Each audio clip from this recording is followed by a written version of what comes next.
How can we know if the core theology taught in the modern church was passed down from Jesus accurately?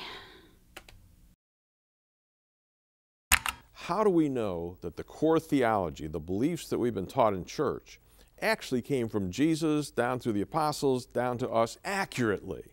Start either at the back or at the front. How would you describe this? Well, what we're talking about is the quality of the tradition that was passed on orally. We're living in an oral culture. We're not in a predominantly written culture. Those things are passed on word of mouth, person to person, community to community, if you will. Now, what will happen in the classroom with that reality is they'll say, well, our sources, our written sources, are actually much later than the events. There are 40 to 60 years down the road if we're talking about the Gospels. That's a big gap. And in that gap, all kinds of things can happen. Now, the problem with an oral history is that there are no sources to look at. There's no evidence to look at. We have to think about how orality works in the ancient world.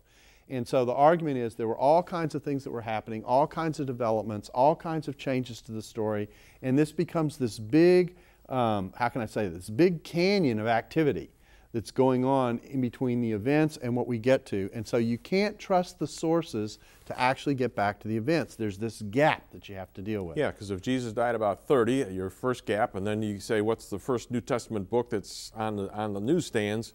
You got this gap in between. Exactly right. Now, most conservatives will date the Gospels in the 60s, at least the Synoptic Gospels. They'll date John in the 90s. Other scholars will put the date of the Synoptic Gospels in the 80s and 90s. So you're dealing somewhere between a 30 to 50, 60-year gap between the events and the recording. That's a lot of time. There are a lot of things that can happen in there. And in fact, the claim is a lot of things did happen in there.